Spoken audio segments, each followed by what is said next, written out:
ডাকসু নির্বাচনের ভোট গ্রহণ শেষে চলছে গণনা। জাকসুতে প্রচারণার শেষ দিনে ডোপ টেস্ট। হাইকোর্টের রায়ে প্রার্থিতা ফিরে পেলেন অমর্ত্য রায়।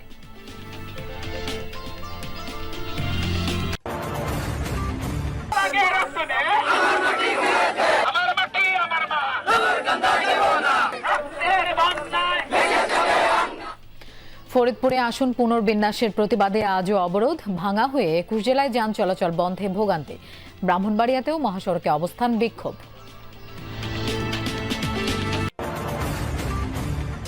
কুমিল্লা বিশ্ববিদ্যালয় পড়ুয়া মেয়ে ও মাকে হত্যার ঘটনায় গ্রেফতার ২, ধর্ষণে ব্যর্থ হয়ে খুন বলছে পুলিশ। বিচার দাবিতে শিক্ষার্থীদের বিক্ষোভ। ধর্ষণের চেষ্টা করে এবং এটা তার মা যখন দেখে ফেলে তখন ওই পাশের রুমে মাকে ধাক্কা দিয়ে নিয়ে বেডে ফেলে বালির চাপা দিয়ে হত্যা করে। রাজবাড়ীতে মাজারে হামলা হত্যার ঘটনায় স্থানীয় মসজিদের ইমাম সহ ২ জন গ্রেফতার। সহিংসতার আরেক মামলায় এখন পর্যন্ত ধরা হয়েছে ১৬ জনকে।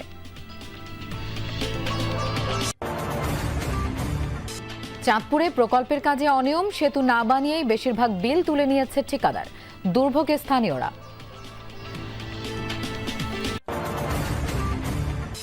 চলাচলের অনুপযোগী হয়ে পড়েছে নাটোরের বড় হরিশপুর বাইপাস সড়ক। ভোগান্তিতে যাত্রীরা, ঘটছে দুর্ঘটনাও। নাটোর বড় হরিশপুর বাইপাস দ্রুত সংস্কার করা দরকার। আমাদের গাড়ি চালাতে অনেক অসুবিধা হচ্ছে। 2 দিন পর পর এই রাস্তার কাজ হয়, 7 দিনও যায় না, 3 দিনও যায় না। এবং আপনি জেনে থাকবেন ভোটাধিকার প্রয়োগ করেছেন এবার সবচেয়ে বেশি, এমনটি ধারণা করা হচ্ছে। যদিও সেটি কত শতাংশ কাস্ট হয়েছে এখনও সেই হিসাবটি পাওয়া যায়নি।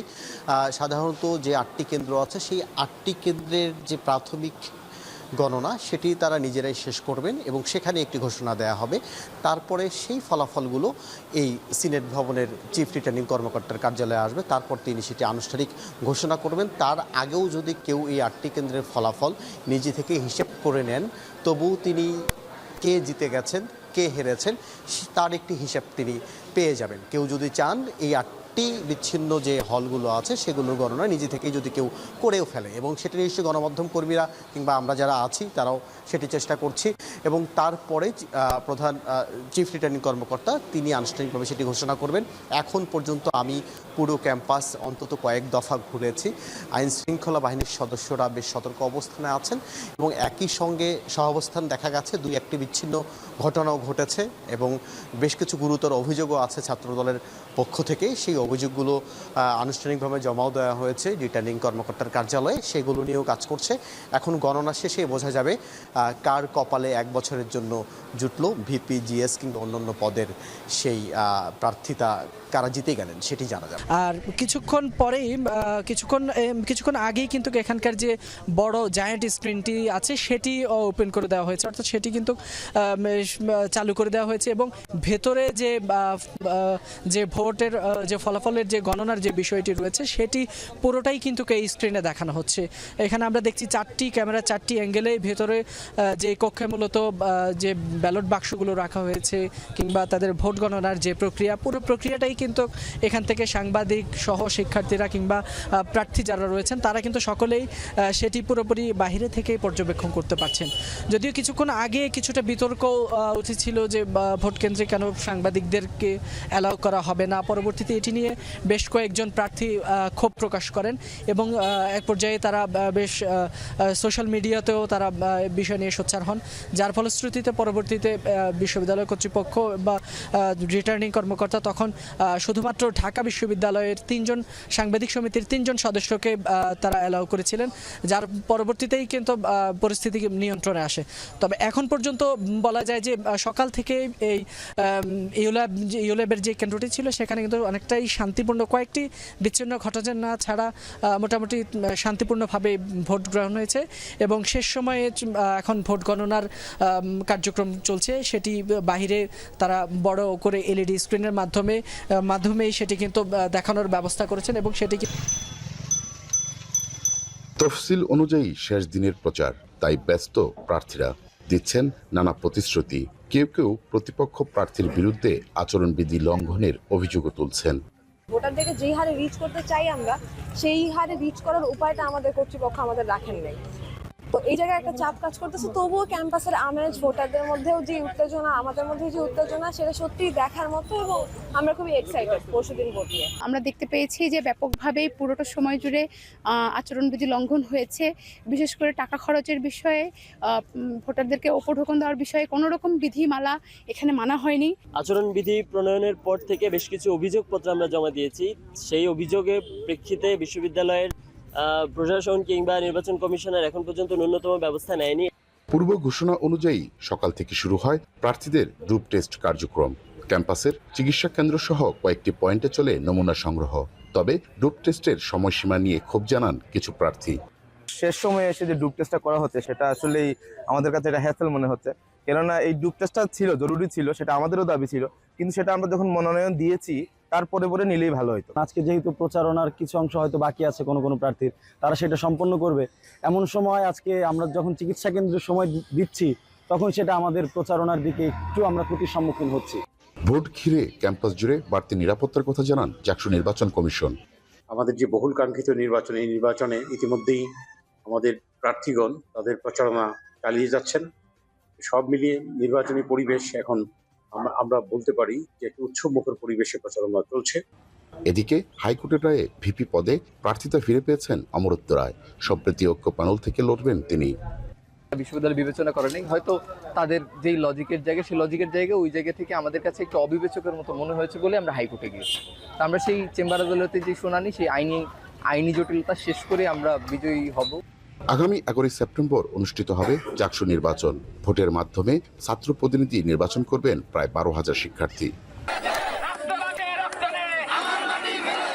সংসদীয় আসন পুনর্বিন্যাস নিয়ে গেল কয়েকদিন ধরেই ক্ষুব্ধ ফরিদপুর ভাঙার আলগি ও হামিরদি ইউনিয়নের মানুষ।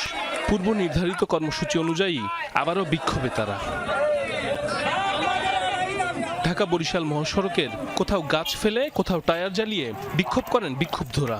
জানান, দুইটি ইউনিয়নকে বিচ্ছিন্ন করে তাদের মা মাটিকে আলাদা করার ষড়যন্ত্র চলছে। এছাড়া কৈডুবি সদরদি এলাকায় প্রায় 3 ঘন্টা বেনাপোল ঢাকা রেলপথ অবরোধ করেন তারা। এ সময় পুনরায় ইউনিয়ন দুটি ভাঙা উপজেলার সাথে যুক্ত করার দাবি জানান আন্দোলনকারীরা। আমরা চাই ভাঙ্গা ঐক্যবদ্ধ থাকবে, ভাঙ্গার কোনো অংশ ওই সালতা নয়, আমরা কোনোভাবে বিচ্ছিন্ন হতে চাই না। আমাদের সীমানা আমাদের রাখা হোক, না হলে আমাদের ছেলেরা যে আন্দোলন গড়ে তুলছে আর এরপরে আরো কঠোর আন্দোলনে আরো গড়ে তুলবে।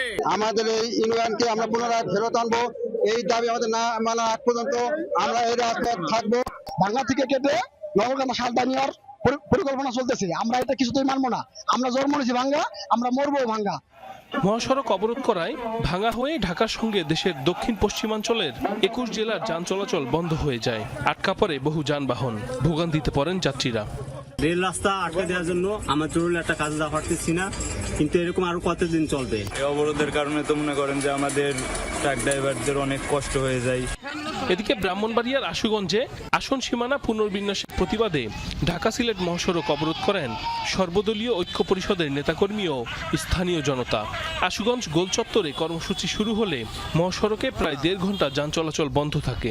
দুই পাশে অন্তত 5 কিলোমিটার এলাকায় যানজটের সৃষ্টি হয়। অবরোধকারীরা জানান, নির্বাচন কমিশনের নতুন সীমানা পুনর্বিন্যাসে বিজয়নগর উপজেলার চান্দুরা ও ভুদন্তি ইউনিয়নকে ব্রাহ্মণবাড়িয়া 3 নম্বর সংসদীয় আসন থেকে বাদ দিয়ে 2 নম্বর সংসদীয় আসনে যুক্ত করা হয়েছে। সীমানা পরিবর্তন না করে ইউনিয়নগুলোকে আগের স্থানে ফিরিয়ে দেওয়ার দাবি জানান তারা। দেশের স্বার্থকে উপেক্ষা করে, জনগণের স্বার্থকে উপেক্ষা করে কেন 2টা ইউনিয়নকে সংযুক্ত করা হলো, সেটা আমাদের বোধগম্য নয়। নির্বাচন কমিশনকে অনুরোধ করব, আমাদের সীমানা যাতে পূর্বের জায়গায় বহাল রাখা হয়। আমরা এই নতুন সংযুক্ত চাই না, আমরা চাই পূর্বের সীমানা নির্ধারণ করে আমাদের নির্বাচন দিতে হবে। এই জায়গাটি হচ্ছে ভাঙা বাস স্ট্যান্ড পার বলা হয়। বাঁশ এবং কলা গাছ ফেলে কিন্তু এই জায়গাটিতে ব্যারিকেড দেওয়া হয়েছে এবং এখানে স্থানীয় যে বিক্ষুব্ধ জনতা তারা কিন্তু অবস্থান নিয়েছেন। সারাক্ষণই অবস্থান ছিলেন তারা। সকাল 8টা থেকে অবরোধ তারা শুরু করেছেন। সেই হিসাবটা যদি বলি তাহলে প্রায় 8 ঘন্টা পার হয়ে প্রায় 9 ঘন্টা যাবৎ তারা এই অবরোধ চালিয়ে যাচ্ছেন এবং রাস্তার যে গোলচত্বর, ভাঙা গোলচত্বর, এর চারদিকে কিন্তু 10 কিলোমিটার করে প্রতি পাশেই কিন্তু যানজটের সৃষ্টি হয়েছে এবং এখানে যে যাত্রী সাধারণ রয়েছেন বা যারা এক জায়গা থেকে অন্য জায়গায় যাচ্ছিলেন বা ঢাকা থেকে ফিরছিলেন তারা বেশ ভোগান্তির মধ্যে পড়েছেন আমরা দেখেছি। এবং আসলে যে আন্দোলনকারী যারা, তাদের সাথে আমরা যেটা কথা বলেছি সেই কথাতে তারা যেটি জানিয়েছেন যে তাদের যে দাবি, তাদের যে 2টি আসন ভাঙা থেকে কেটে নিয়ে ফরিদপুর 2 আসনে সংযুক্ত করা হয়েছে সেটি ফিরিয়ে না দেওয়া পর্যন্ত বা পুনর্বহাল না করা পর্যন্ত তারা তাদের আন্দোলন চালিয়ে যাবেন, আন্দোলন থেকে সরবেন না। এর আগে কিন্তু গত শুক্রবারে তারা আন্দোলন শুরু করেছিলেন এবং প্রশাসনের আশ্বাসে কিন্তু তারা সেই অবরোধ তুলে নিয়েছিলেন। বাংলাদেশের বেশিরভাগ মা বোনেরাই বিএনপি খালেদা জিয়া ধানের শীষকে বেশি ভালোবাসে, আমরা বিশ্বাস করি। এই মহিলারা যদি মনে করে বাংলাদেশের ক্ষমতাকে রদবদল করতে হবে, একমাত্র মহিলারাই পারে বাংলাদেশের ক্ষমতা রদবদল করতে। শিক্ষার্থীকে ধর্ষণের চেষ্টা করে মোবারক। এ সময় তার মা দেখে ফেলায় দুজনকেই হত্যা করেন তিনি। গ্রেফতারের পর পুলিশের কাছে হত্যার বিষয়টি স্বীকারও করেছে মোবারক। এর আগে সোমবার সকালে নগরের কালিয়াজুড়ি এলাকা থেকে মা ও মেয়ের মরদেহ উদ্ধার হয়। এ ঘটনায় দুজনকে গ্রেফতার করেছে আইনশৃঙ্খলা বাহিনী। ধর্ষণের চেষ্টা করে এবং এটা তার মা যখন দেখে ফেলে তখন ওই পাশের রুমে মাকে ধাক্কা দিয়ে নিয়ে বেডে ফেলে বালির চাপা দিয়ে হত্যা করে এবং পরবর্তীতে তার মৃত্যু নিশ্চিত হলে পাশের রুমে এসেও সুমায়াকেও গলা টিপে হত্যা করে।